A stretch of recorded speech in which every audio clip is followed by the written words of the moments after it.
Hi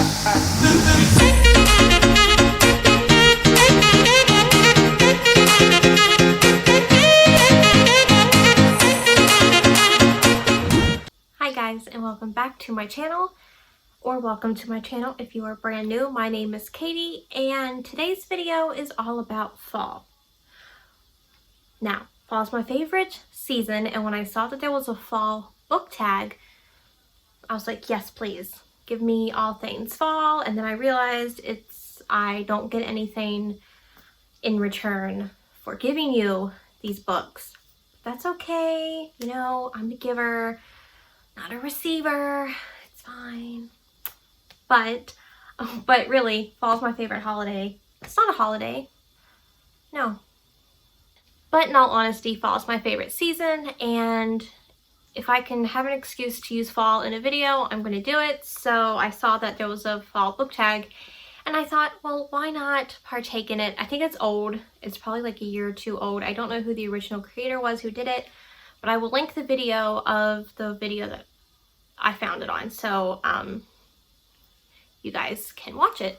But if you guys like these type of videos, be sure to give me a thumbs up and hit that subscribe button if you're not subscribed, because I do have like 70% of my viewers are not subscribed, but you know, who's counting? Not me. But and also all my social media will be linked down below like always. So without further ado, let's get into the fall book tag. Okay, I'm going to use my iPad because I didn't want to write down the little prompts, and I use my phone to record, so I can't use my phone. So we're going to use my iPad. So if I look down, I'm looking down at my iPad. So prompt 1 states, you know what, I'm just going to use this, it's fine. In fall, the air is crisp and clear. Name a book with a vivid setting. Now, I couldn't think of many books with a vivid setting, if that's, because when I think of vivid, I think of like colorful, brightness, things like that. And the books I read are pretty much always in dreary places, like don't have much of a setting. So, but I did think of one, I did. And the book I chose was Red Queen by Victoria, is it Aveyard? I don't know, it's fine. But she is originally a screenwriter, so you can tell when you read her books that it could translate to the screen very easily. So she's very like descriptive with her writing, and in these books, like the kingdoms they live in are very colorful compared to like the poorer parts of the country. So she really goes into detail with like the diamonds and the colors, and all, like every house in the government is like a different color. So she really talks about colors. So I figured this book kind of fit in with that. If you guys have a book that fits in with the vivid setting, let me know in the comments down below, because it was hard for me to think of one for this one actually, even though I'm sure I've read books with vivid settings. Prompt number 2 says, nature is beautiful, but also dying. Name a book that is beautifully written, but also deals with a heavy topic like loss or grief.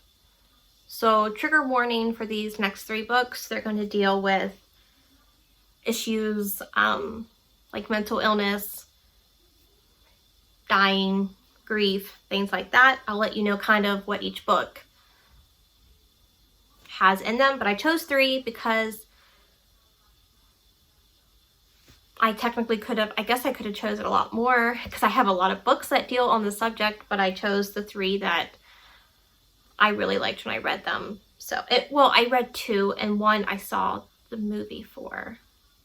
So I don't know if the book's the same, but I'm going to include it, and then I'll probably read it and be like, ooh, I shouldn't have included it. But the first 2 I did read. So the first one is by Lori Halse Anderson, and it's Winter Girls, and trigger warning for death, I think suicide, and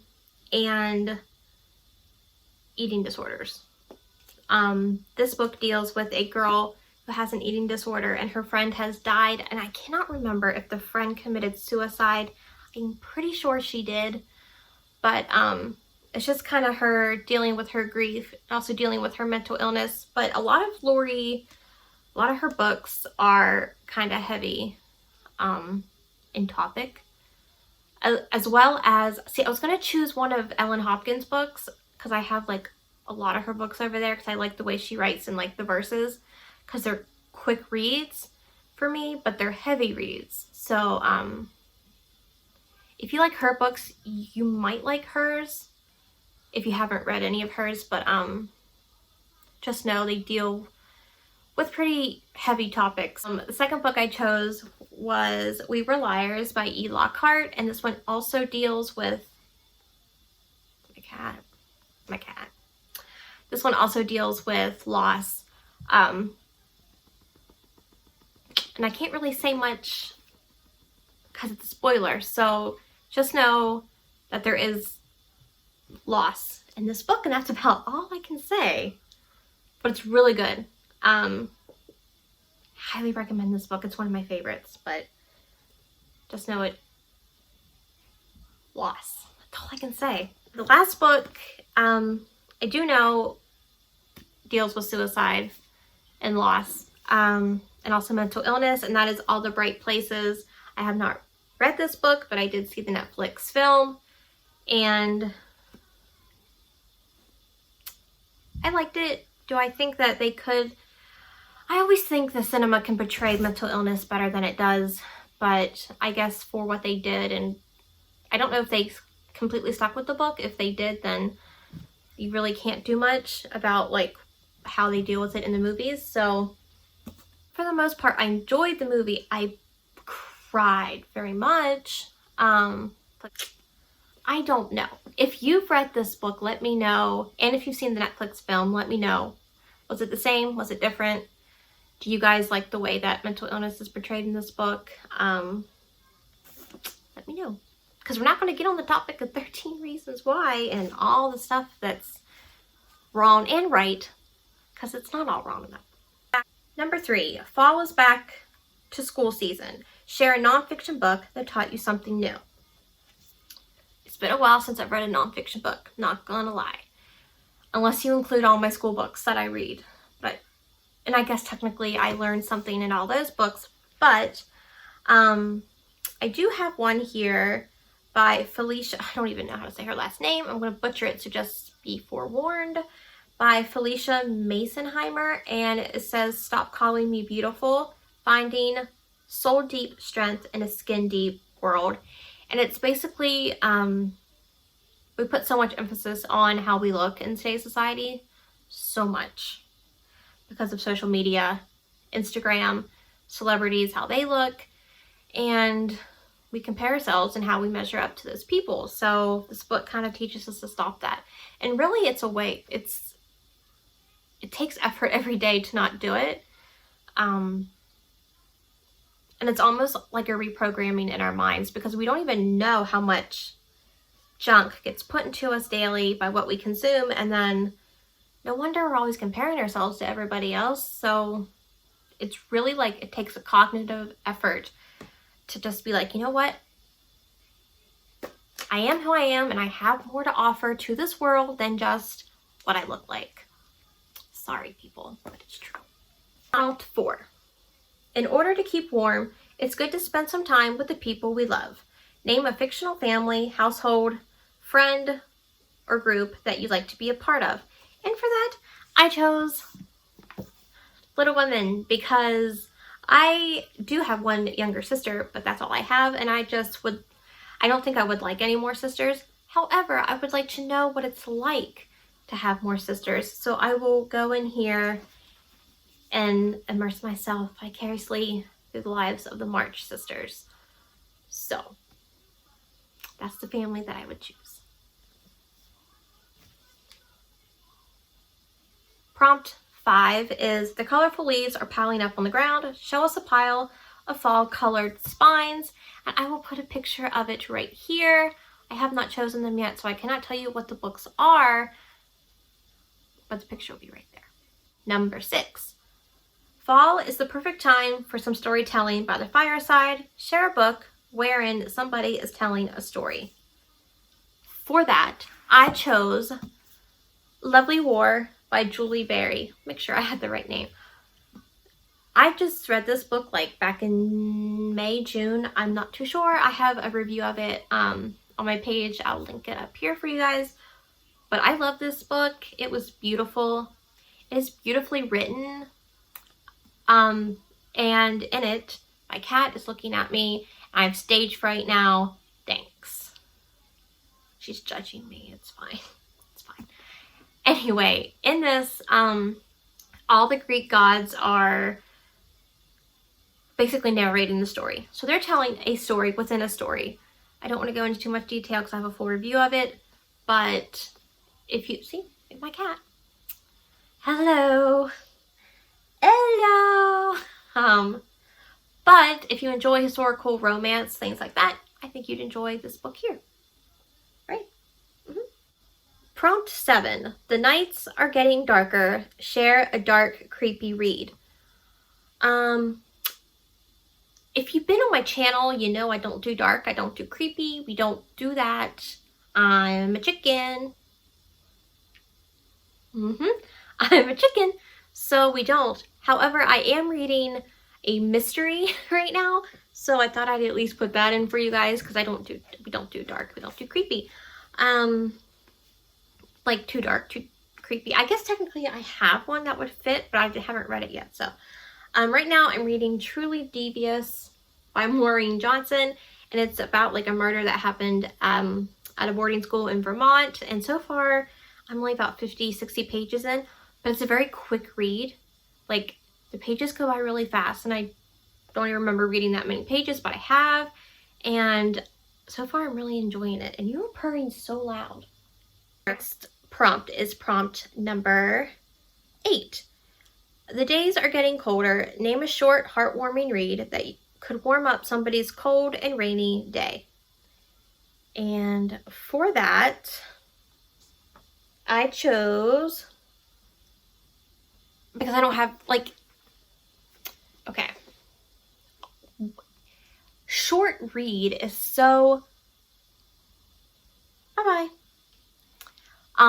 It's so subjective, like, objective. I think it's objective. I don't know.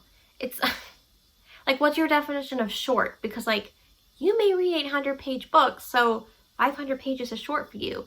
You may read 300-page books, so 150 is short for you. I don't know. I'm going by how I read. And for me, like 300-page books is short because some of my books are a lot bigger than I read. But I chose Every Day by David Leviathan. I knew I was going to say it wrong, but I said it right. It's just a heartwarming read. I like it. It gives me warm fuzzies in it. It's cute. It's about a person named A, and every day they get put into a new body, but they still love the same person, and this person has to fall in love with them every day. And it's just a really cute story. So it's also a movie. I don't know if it's streaming anywhere, but the movie's okay. But I like the story.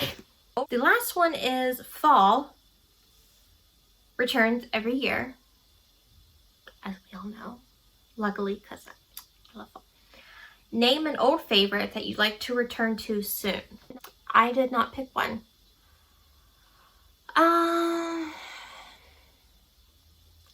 In all fairness, I have so many books on my TBR that I really have no time to go to a favorite, go back to a favorite.